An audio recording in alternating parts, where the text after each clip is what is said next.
Hello and welcome back to Grind Slime TV with me, your host Aaron. And today I'm going to be showing you part 2 of my top 50 albums. Now, for those who want to know what the rules are for this, just revert back to part 1 and it will say on there, like, these are all full lengths, not demos, not compilations, any of that. This is just straight up albums that have had a huge impact on my life that I absolutely love. And we'll start off with, the boring one. So, so to speak, because there's a very, very mixed bag of opinions on this band out there, and quite rightly so. I have mixed opinions on them myself. But let's get straight into it. One of the oldest albums I own. Boom! Master of Puppets by Metallica. I adore this album. From start to finish, it's just pure perfection for me. I do only like the first three. I don't like Injustice for All. I think that's a shit album. But I get why people like it. It's got those sort of things to it. Everyone's different, isn't they? But this is one of the first albums I got, given to me by my uncle. May he rest in peace. And yeah, just as far as metal classics go, this is just right up there for me. It's got that progressive edge to it. It's heavy. It's fast. It's great songwriting all round. Really, really good, and the production is fantastic, particularly given the time when it came out in, like, what was it, 86, 87, this one. So really top album for me. And I get like a lot of people like, oh, I hate Metallica. I don't blame you. Hate whatever you want, but I for one absolutely adore this album, and just everything about it for me just screams metal, and it's just fantastic. So that's that one done out of the way for all the old motherfuckers. Now, when it comes to the underground extreme metal, there ain't much that gets much better than Repulsion's Horrified. Absolute classic of classics. Is it death metal? Is it just gore infused hardcore? Is it grindcore? No one really knows. It's a secret. And I don't really care either way. I think it's just a banging album. 18 songs that are just relentlessly fast, catchy, and just straight up when it comes to the underground extreme metal, and I'm talking like proper underground, this album always comes to mind, and for bloody good reason. It's absolutely genre defining. It's the only album they put out. They had some demos and stuff and whatnot, but as far as the full length goes, absolute banger. And what's fun is that it was originally intended as a demo and was released as Slaughter the Innocent, but then it got the old remaster action from Mr. Jeff Walker, and it got re-released as a official full length, and it is just, I don't even know what to tell you. Words cannot describe how good this record is. Every song on there is an absolute classic and a banger in its own right. Did it invent blast beats? Did it not? We don't know. Nobody knows. Everyone just argues over it, but don't worry. It's all about the tunes, as you know, and this is just as I love it. It's had such an impact on me when it comes to both writing music and looking for other bands to check out. This is just, it says it all, and I love, love, love that iconic artwork. I think it just looks, I can see why so many people have a tattoo of it, and I probably will one day myself as well. Yep, I'm going to be that guy, and I don't care. Just an absolute icon of a disc, and it's on Spotify, it's on YouTube. So anybody who hasn't heard this yet, do yourself a favour, because if you want to know where it all began, this is up there with those heavy hitters. It is, whether you like punk, grindcore, death metal, fucking your horror metal stuff, your thrash, this will tick all those boxes, but in its own way. I haven't found another band that sound like this. There's bands that try doing it. Retortion are pretty good. They're a sort of newer band that do Repulsion worship. They're pretty cool, but obviously this is shitloads better, particularly when there was like no blueprint beforehand for this to come out. They were just like, let's just play fast, let's just be bloody horrible, and let's just see what we can do. And they're still going today, touring this single album of theirs, knowing that if they did another album, it'd be pointless because it was done. So this was done in like the late 80s, I think. Yeah, so like their first rehearsal, because this has the rarities and stuff and whatnot, was like 84. But the album itself, I think, came out in 1991, sort of that area between one of those sort of things, that sort of area. But absolutely genre defining in the extreme metal scene, and it's got something on there for everyone. Great production where it's just really rough around the edges. It just sounds how that cover looks. Absolutely love it. Can't get enough. Get on it if you haven't heard it. Now, now we're going to get into some brutality. Now, some people might say brutality and heaviness are the same thing, and maybe they're right, but for me, when I think of heaviness, I think of absolute just. It feels like it's got a weight to it, like you feel it in your chest. Now, this is a heavy album by all means, but for me, there ain't much that comes more brutal than this within the brutal death metal genre, and that is Degenerating Anthropological Euphoria by Putridity. This album is devastating. Holy shit. You got 24 minutes of just relentless blast beats, gutturals, that G sharp tuning, that bass just rattling around underneath it with the old clunk and rattle. Oh, mate. Some of that artwork in the back there. Look, he's on his throne. He's having a great time. 9 tracks, one of which in the middle is a minute-long interlude, just to give you a little bit of respite, and then boom, it's back in again.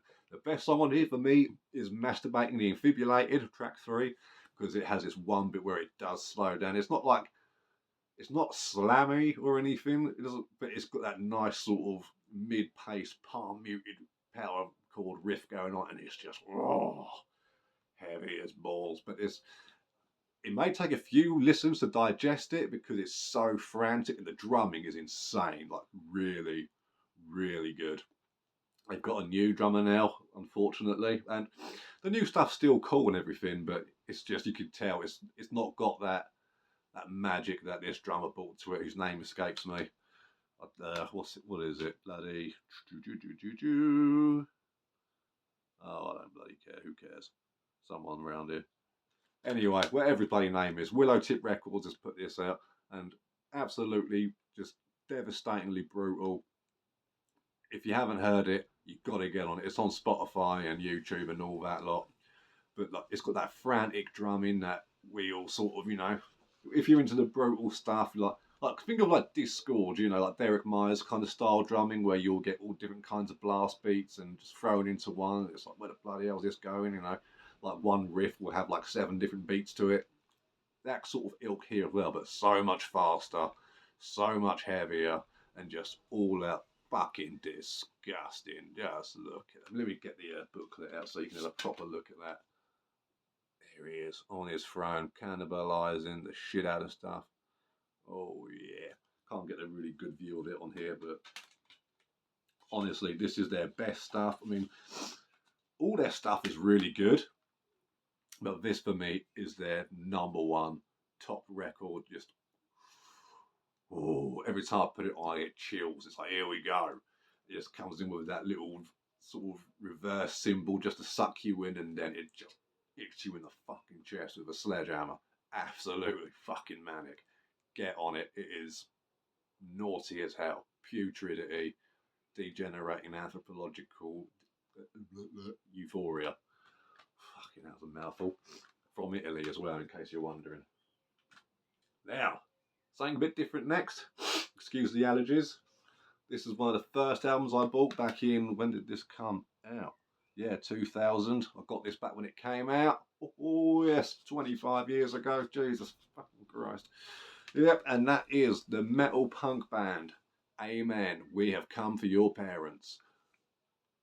Oh, I just love this record. I mean, I don't like everything the band put out. It's all like good and stuff, but some of it's just a bit too. Either some of it sort of bleeds together, or some of it's just a bit too, like, Has a bit too much commercial stuff thrown in, but this album from start to finish is just relentless violence and rebellion and pure fucking anger and hatred. You've got 14 songs on here, all of which are as catchy as the last, but it's heavy.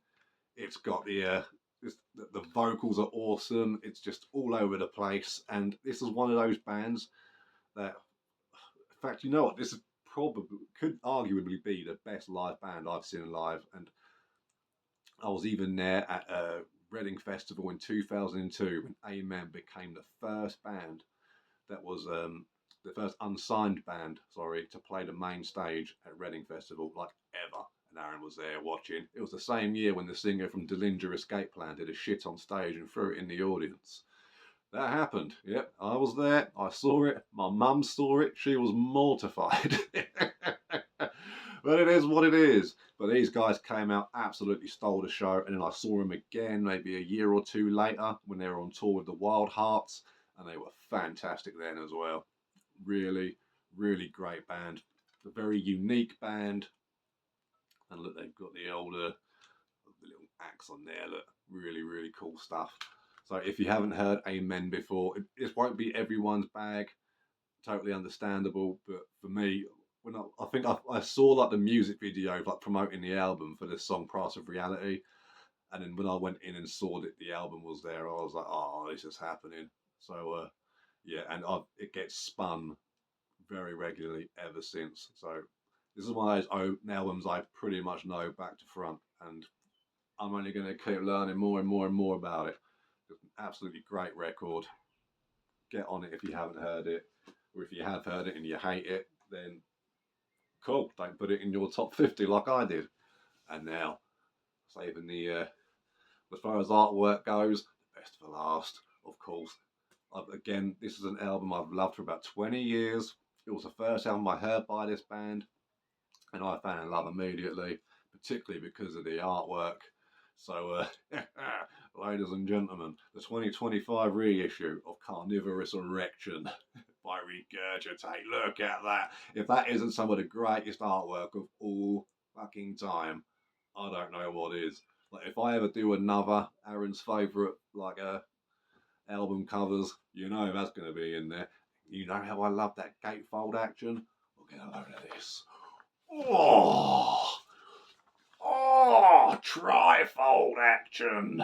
Yeah. Oh, yes, it's got additional vocals by some of those boys from Nasum and Necrony, who were featured in the last video. Oh, yes, Mr. Richard Ulrichsen and Mietzko, which is always cool. And there's the band there, looking all tough and mean. Look, ooh, sepia. Fucking, yeah, 38 songs. One disc. Let's get a bit old. Look at the old vinyl, shall we? I want this bad boy.